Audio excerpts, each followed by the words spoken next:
para tenerlo lo antes posible. Muy bien, ahora nos vamos a ir a un enlace telefónico con José Tello. Él es experto en temas electorales. Bienvenido, José, a Las Cosas por su Nombre. ¿Cómo estás, Karina? Es un gusto estar contigo. José, muy bien. El presidente de la República ha dado a la 1 de la tarde un mensaje a la nación y ha invocado que se respete los resultados en esta contienda electoral. Hay mucha desunión, mucho barullo, está turbio el ambiente, se habla de muertos en el padrón electoral, de fraude.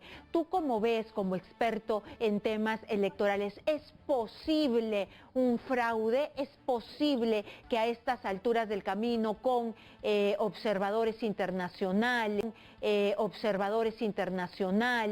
se pueda llegar a esto? A ver, acá hay que ser bastante claros en algo. Nosotros lo que tenemos es una elección bastante tensa, porque esta elección es una elección en la cual vemos una polarización muy atípica. Algo parecido experimentamos, pero salvando las distancias, en el año 2011. En el año 2011, cuando Keiko Fujimori postuló por primera vez y enfrentó en aquel entonces a Ollanta Humala-Tazo, recordemos que fue Fuerza 2011 y ganó Perú. Y se polarizó hacia la segunda vuelta bastante, pero sabemos perfectamente que Ollanta Humala, muy atemperado, digamos, en su discurso respecto al año 2006, termina ganando la elección.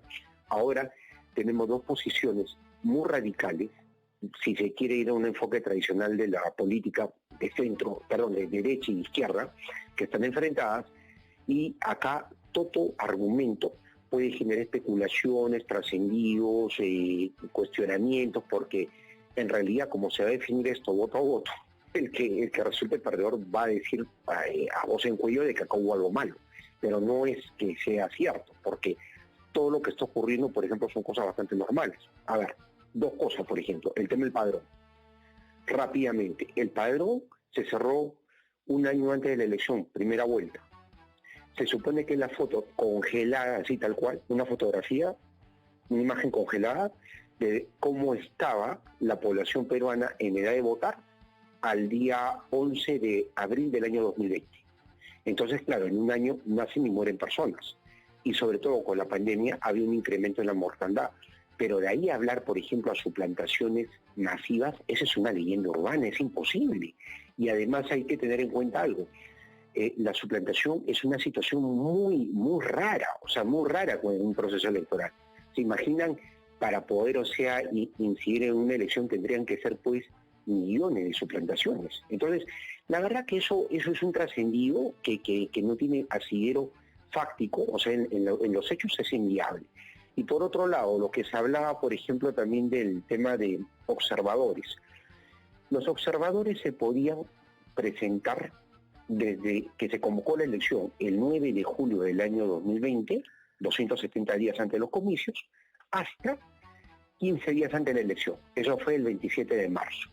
El Jurado Nacional de Elecciones resolvió por mayoría, con un voto en discordia, porque de los 4 magistrados que hay, el presidente del jurado, Salazar Arenas, el representante del Ministerio Público, el doctor Arce, y también de universidades públicas, del decanato de universidades públicas, el señor San Ginés, deciden votar por mayoría contra el magistrado Vélez Rodríguez, que es el representante de decanatos de la Facultad de Derecho y Universidades Privadas. Y bueno, ahí deciden por mayoría que el plazo aplicable es en la primera vuelta, definitivamente el 27 de marzo, 15 días antes de la elección que se llevó a cabo el 11 de abril.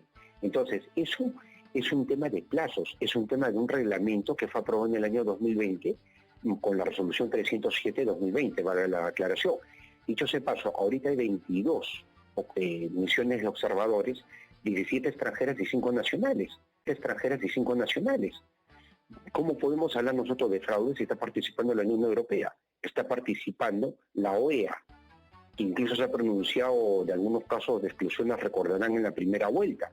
¿Cómo nosotros vamos a hablar de fraude si hay una serie de cortes electorales equivalentes a Jurado Nacional de Elecciones que se han presentado para estos procesos como observadores? Bien, entonces, José, tú lo que nos estás diciendo que están participando como observadores las principales misiones de observación del mundo. Así es, Así es, por lo menos de la región, sí, con la presencia incluso de la Unión Europea. Entonces, nosotros no podemos decir que por un pedido extemporáneo, que obviamente ha sido denegado, se está pues, o sea, acá cocinando un fraude porque no se permite observación internacional. Eso es, a todas luces, una falacia. Pero hay que ser bastante claros en algo. De falacias vamos a escuchar por los dos lados. O sea, venga el señor Castillo, de la señora Keiko, de sus seguidores, por los dos lados vamos a escucharlas. Y es normal. Repito nuevamente lo que dije al inicio. Es una elección encrispada de narices, como dicen en el mundo de los caballos. Entonces, acá va a ganar cualquiera de los dos. Y va a ganar voto a voto. Entonces, cuando se den los resultados, es decir, vamos a tener unas horas tensas, cuando cada uno va a pensarse ganador, porque va a ser voto a voto, va a ser una elección de fotografía, y cuando se den los resultados oficiales, el otro va a gritar inmediatamente fraude. ¿Es posible? Mira, tú has descrito cómo va a ser no solamente el día 6, en la noche, que bueno, sale incluso el flash en boca de urna y a las 11:30 la OMPE va a dar los resultados oficiales, los primeros resultados oficiales a un determinado porcentaje. Pero vamos a ir claramente en esto. A ver, imagínate lo que venía ocurriendo en la primera vuelta, que a veces llegaba de distintas jurisdicciones votación favorable más a un candidato que al otro. Eso que genera de manera inmediata que suben y bajan permanentemente. En un rato está por encima Castillo, en otro rato más por encima Keiko. Y en esos momentos es donde tú ya vaticinas y coincido contigo que eso sí se va a dar, una situación que puede ser complicada. Especulaciones, como que están haciendo fraude. Como ya lo vimos en la primera vuelta. La primera vuelta lo hemos visto, pero esto va a ser peor, porque acá son dos candidatos y este está mucho más polarizado que la primera vuelta. ¿Te acuerdas en la elección de PPK con Keiko Fujimori? Fue muy ajustada y Keiko Fujimori decía faltan los votos del extranjero. ¿Acá los votos del extranjero van a contar, van a pesar muchísimo? Bastante. ¿Sabes por qué? Mira, y qué bueno que toca lo de la elección del año 2016 de Pedro Pablo Kuczynski. ¿Por qué? Porque ambas opciones, tanto Keiko como Pedro Pablo Kuczynski, eran de derecha. ¿Ya? Entonces nosotros vemos, por ejemplo, que entre Keiko y Pedro Pablo Kuczynski la diferencia era casi nada. O sea, si nosotros hacemos un análisis, por ejemplo, de la elección en aquel momento, no, ambos tenían casi el 45%, era mínima la diferencia, insignificante. Pero sin embargo, si nosotros, por ejemplo, vemos cómo se dio la elección en el año 2011 con una opción de izquierda que era la de Gana Perú de Ollantumala, vemos que la votación del extranjero va más para la derecha, 63.24% del total de electores. En aquella elección, Gana Perú de Ollantumala solamente saca el 26.62% y tuvimos una incidencia de votos en blanco, nulos, del 10%. Entonces, nosotros podemos advertir de que la tendencia va más hacia la derecha que hacia la izquierda en el extranjero.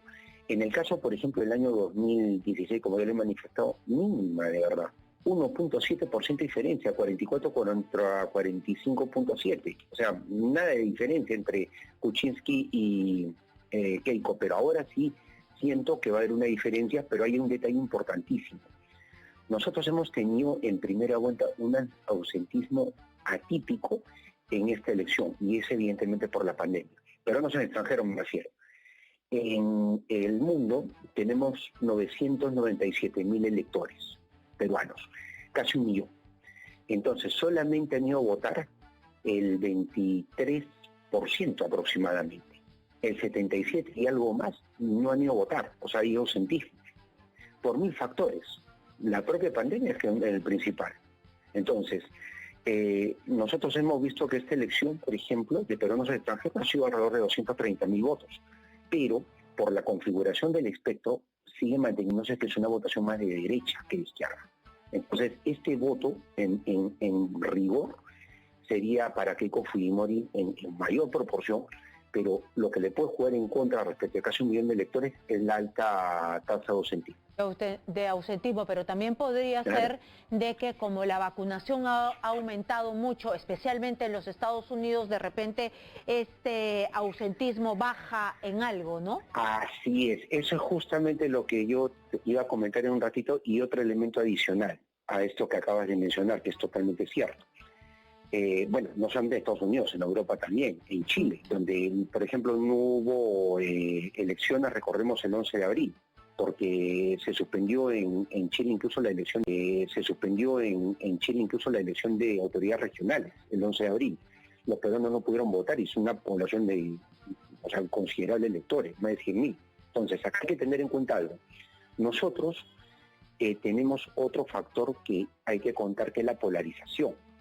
Así como están encrispados los ánimos acá, también de peruanos en el extranjero. Entonces puede hacer que haya una movilización también muy atípica, dadas las condiciones de la segunda vuelta. ¿Y por qué digo atípica?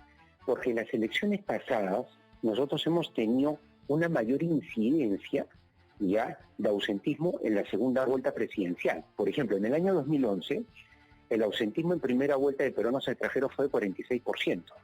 En segunda vuelta fue de 49%. Y en el año 2016 fue mayor. Como las dos opciones eran de derecha, parece que hubo un incremento, porque la gente como que no se animó tanto a ir a votar. Entonces tenemos 46% versus 55%.